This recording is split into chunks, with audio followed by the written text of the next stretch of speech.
শতভাগ নির্মাণ শেষ হওয়ার আগেই করা হয় উদ্বোধন। এখন কোনো কাজেই আসছে না নেত্রকোনা শহরের বর্জ্য ব্যবস্থাপনায় স্থাপিত স্যানিটারি ল্যান্ডফিলটি। আবর্জনা ফেলা হচ্ছে জমি, লোকালয় ও ল্যান্ডফিলটির আশপাশেই। পোড়ানো হচ্ছে আগুনে। বায়ু দূষণ আর দুর্গন্ধে অতিষ্ঠ স্থানীয়রা। এরই মধ্যে আবর্জনায় ভরাট হয়ে গেছে স্যানিটারি ল্যান্ডফিলটির আশপাশের জমি।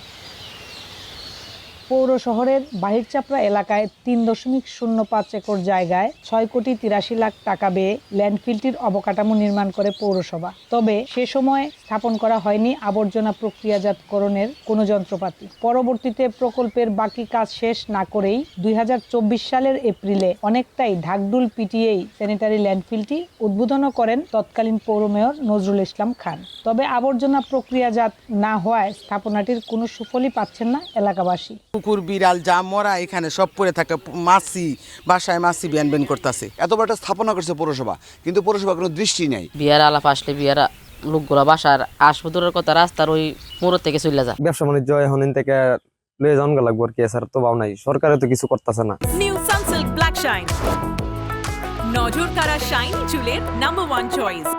স্যানিটারি ল্যান্ডফিলটিতে আবর্জনা প্রক্রিয়াজাতকরণের যন্ত্রপাতি না থাকার বিষয়টি অবগত করে পৌর কর্তৃপক্ষ জানিয়েছে স্থাপনাটি কার্যকরী করতে যোগাযোগ করা হচ্ছে ঊর্ধ্বতন কর্তৃপক্ষের সঙ্গে। এটা যে অপারেশনিং এবং ফাংশনিংয়ের জন্য যা দরকার সেই জিনিসগুলা আমাদেরকে দেয় নেই। না দেওয়াতে আমরা ওই যে পরিকল্পিতভাবে যে ময়লা ফেলতে হবে আমরা সেটা পারতেছি না। এরই মধ্যে আমরা প্রকল্প অফিসে যোগাযোগ করলে তারা বলছে যে ওয়ার্ল্ড ব্যাংক থেকে তো এটা দেয় নাই, আমরা যোগাযোগ করতেছি, তারা এটার জন্য কি ব্যবস্থা নেবে। নেত্রকোনা পৌর শহরে লক্ষাধিক মানুষের বসবাস। আলপনা বেগম, সময় সংবাদ, নেত্রকোনা।